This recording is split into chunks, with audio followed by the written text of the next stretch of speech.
নমস্কাৰ বন্ধু বান্ধৱীসকল, মই মধুনাথ। আপোনালোকৰ ভাল চাগে? আপোনালোকৰ সন্মুখত মই আজি এটা নতুন ভিডিঅ' লৈ আহিছোঁ। ভিডিঅ'টো হ'ল এনে ধৰণৰ চাকৰি নাইবা প্ৰমোশ্যনত বাধা যিসকলৰ আহিছে তেওঁলোকৰ বাবে এই ভিডিঅ'টো।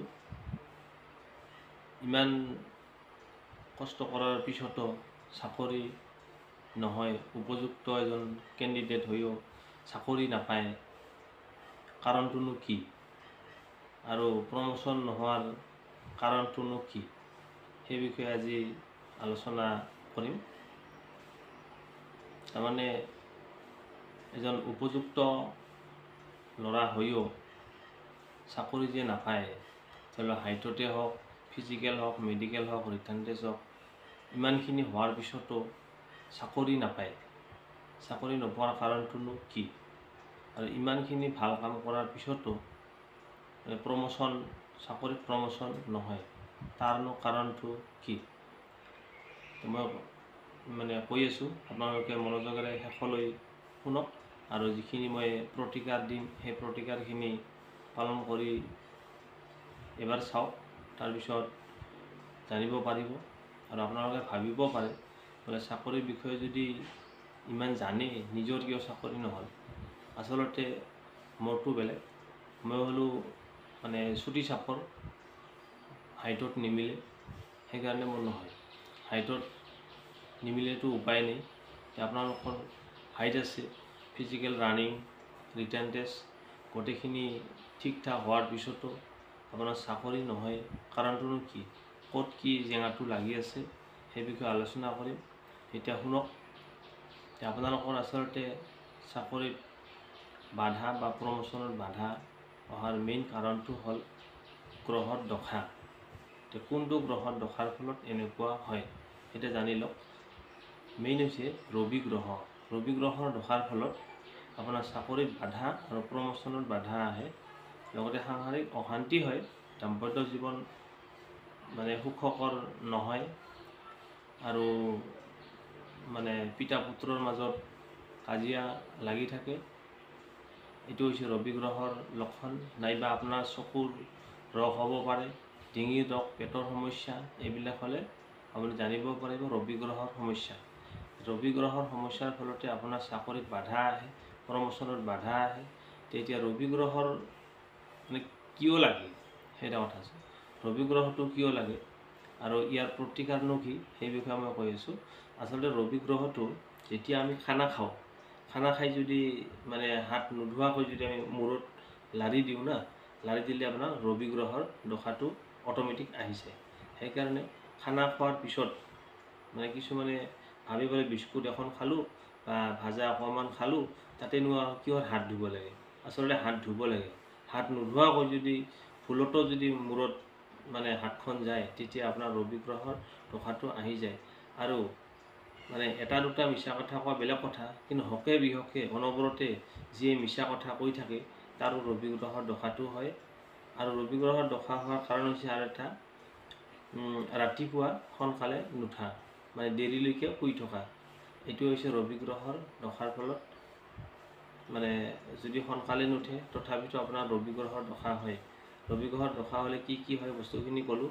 এতিয়া শুনক প্ৰতিকাৰ। এটা কাম কৰিব, ৰবিবাৰৰ পৰা ষ্টাৰ্ট কৰিব।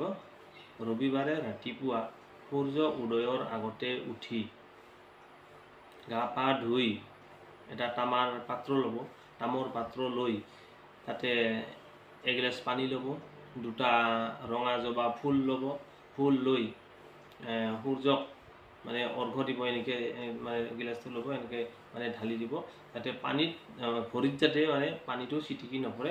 আপুনি অলপমান ওখ ঠাইত থিয় হ'ব, ঠিক আছে? ওখ ঠাইত থিয় হৈ এনেকৈ আপুনি অৰ্ঘ্যটো দি দিব। প্ৰত্যেক দিনে দিব বাৰু। এনেকৈ আপুনি কমচে কম 30 দিনমান দিয়ক। তেতিয়াও আপোনাৰ ৰবি গ্ৰহৰ যি দশা আছে সেই ৰবি গ্ৰহৰ দশাটো কাট যাব। আৰু বহুতে বহুত ধৰণৰ কথা কয়, পাথৰ ল'ব। এইটো পাথৰ নল'লেও হ'ব, সেইটো চিন্তা কৰিব নালাগে। সহজ ঘৰুৱা পদ্ধতিৰে মই আপোনাৰ ৰবি গ্ৰহৰ দশাটো কাট খেদাই আছোঁ। আপুনি খালি এবাৰ বিশ্বাস সহকাৰে এই মই কোৱা কথাখিনি আপুনি পালন কৰক। এতিয়া সূৰ্যক অৰ্ঘ্য দিলে এতিয়া কৰিব কি, ৰাতিপুৱা ৰবিবাৰৰ পৰাই ষ্টাৰ্ট কৰিব কামটো। মানে এটা মন্ত্ৰ হয়, সূৰ্য গায়ত্ৰী মন্ত্ৰ বুলি কয়। আমাৰ যিহেতু ৰবি গ্ৰহৰ দশা হৈছে, ৰবি গ্ৰহৰ এটা গায়ত্ৰী মন্ত্ৰ আছে। গায়ত্ৰী মন্ত্ৰটো মই কৈ দিম, আপোনালোকে মোৰ লগে লগে কৈ যাব, ঠিক আছে। ওম আদিত্যায় বিদ্যমে প্ৰভাকৰাই ধীমহি তন্ন সূৰ্য প্ৰচোদয়াৎ। মই আৰু কৈ আছোঁ, ওম আদিত্যায় বিদ্যমে প্ৰভাকৰাই ধীমহি তন্ন সূৰ্য প্ৰচোদয়াৎ। ওম আদিত্যায় বিদ্যমে প্ৰভাকৰাই ধীমহি তন্ন সূৰ্য প্ৰচোদয়াৎ।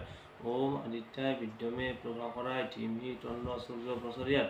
এনেকৈ আপুনি এই মন্ত্ৰটো যিমান সোনকালে পাৰে, মানে 3 মাহমানৰ ভিতৰত আপুনি এই মন্ত্ৰটো, মানে গায়ত্ৰী মন্ত্ৰটো 10,000 বাৰ কমপ্লিট কৰক। কমপ্লিট কৰাৰ পিছত আপুনি চাকৰিৰ ইণ্টাৰভিউ দিব যাওক। তাৰপিছত আপোনাৰ ৰিজাল্টটো কেনেকুৱা আহে তাৰপিছত মোক আহি কমেণ্ট কৰিব, ঠিক আছে। আপুনি মানে মোৰ এই কথাটো এবাৰ বিশ্বাস কৰি এইটো পালন কৰি চাওক। ইয়াতৰ কোনো টকা পইচা নালাগে, আপুনি খালি এইটো খালি ফ'ল' কৰিব লাগে, ঠিক আছে। সূৰ্যক অৰ্ঘ্য দিব লাগে আৰু এই গায়ত্ৰী মন্ত্ৰটো 10,000 বাৰ জপ কৰিব লাগে। আৰু যদি মানে সন্ধিয়া হোৱাৰ আগত এই মন্ত্ৰটো আপুনি এই ভিডিঅ'টো চালে ভিডিঅ'টোত মন্ত্ৰটো শুনিব পাব। এই মন্ত্ৰটো শুনি শুনি আপুনি টোপনি যাওক, তথাপিতো আপোনাৰ কামত আহিব, ঠিক আছে। আৰু এটা আছে, সেইটো মানে যেতিয়া আপুনি যাব, মানে ইণ্টাৰভিউত যাব ওলাব, তেতিয়া আপোনাৰ হৈছে কি, কোনবাৰে যাব সেইটা কথা আছে। বাৰলৈ কথা আছে। বাৰ হৈছে ৰবিবাৰ, সোমবাৰ, মঙলবাৰ, বুধবাৰ, বৃহস্পতিবাৰ, শুক্ৰবাৰ, শনিবাৰ, ৰবিবাৰ, ঠিক আছে। এই 7টা বাৰৰ ভিতৰত আপুনিতো এদিন যাবই লাগিব। এই যাত্ৰাৰ সময়ত আপুনিনো কি কৰিব, মই তাক কৈ আছোঁ। যদি আপুনি ৰবিবাৰে যদি আপুনি মানে যায়, ইণ্টাৰভিউ দিবলৈ যাবলৈ ওলাইছে, মানে ঘৰৰ পৰা, ঠিক আছে, ৰবিবাৰে যাবলৈ ওলাইছে, তেতিয়া আপুনি যাত্ৰাৰ সময়ত এখন গোটা পাণ এখন মানে মুখত ভৰাই খাই যাই থাকব, আৰু এখন পাণ লগত পকেটত ভৰাই লৈ যাব, ঠিক আছে। যদি আপুনি সোমবাৰে যাত্ৰা কৰে, তেতিয়াহ'লে যোৱাৰ সময়ত মানে আইনাত আপোনাৰ নিজৰ মুখখন চাই যাব। আৰু যদি মঙলবাৰে যায়, মঙলবাৰে যদি আপোনাৰ যাবলগীয়া হয়, তেতিয়াহ'লে একোটা মিঠে মানে গুড় বুলি কয়, গুড় আপুনি খাই যাব। আৰু যদি বুধবাৰে যাব লগা হয়, বুধবাৰে যাব লগা হ'লে আপুনি ধনিয়া পাত খাই আপুনি যাত্ৰা কৰিব। ধনিয়া পাতটো মানে সকলো সময়তে নাপায়, কি কৰিব, ধনিয়াৰ পাউডাৰ পোৱা যায়, পাউডাৰ মানে 5 টকাৰ পেকেট পোৱা যায়, তাৰে মানে আধা চামুচমান খাই, পানী এগিলাচ খাই আপুনি যাত্ৰা কৰিব পাৰে, ঠিক আছে।